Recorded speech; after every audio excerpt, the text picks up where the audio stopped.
You know, 10% to 50% CASA in 3.5 years flat. I dare say very few banks are put in the country. The reason I definitely feel, see, one thing is there, a bank may have posted losses, but I'm telling you again, people trust our bank. They trust us.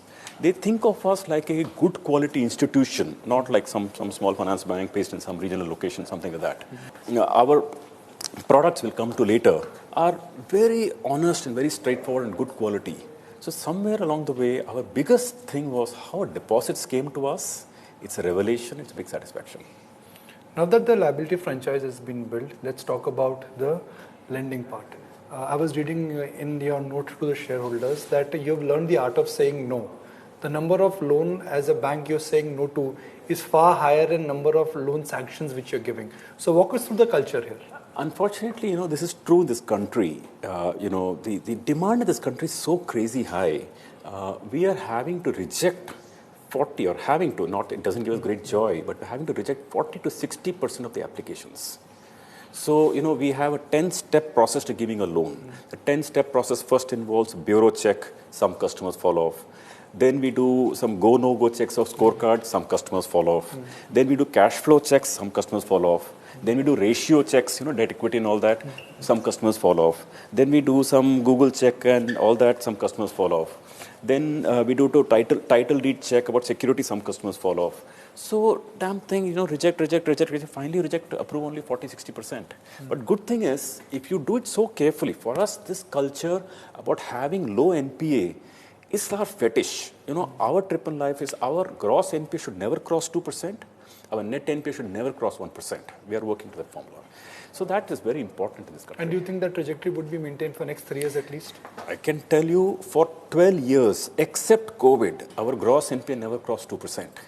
That's quite a lot, 10 years. It's not like, so 10 years. And then even after COVID went up, of course, but then now it's come back to 2 and 1. So not for next 2-3 years. The way we're running the bank, according to me, we will constantly, hopefully as far as the eyes can see, it will be 2 and 1. So in terms of the approach, what you are doing now, this is a technology stroke AI dominated bank. Some would argue that in India, the way the banking sector is now moving, the big banks are getting bigger and new banks who have a small balance sheet, they may not have the right to win because it's really, it could be a war of David versus Goliath. No, that's not true. See, we should not forget this country is so underserved. It's unbelievable. And actually, there should be a space for newer banks, and they're already space. Let me give you one data. It'll surprise you. So look at country GDP. Today we are like maybe 2.63 trillion. Now 2030 will be something like 7 trillion, right? We know that. You know how many gig economy employees are there in the country? It's a new kind of employment, as you know.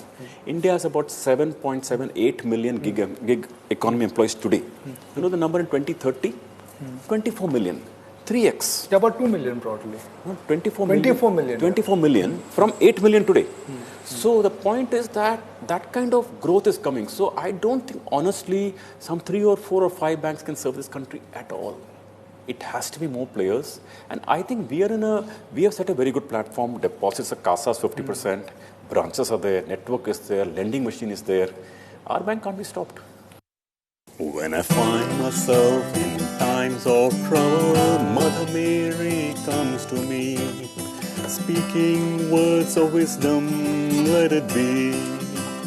And in my hour of darkness, she is standing right in front of me, speaking words of wisdom, let it be, let it be, let it be, let it be, whisper words of wisdom, let it be.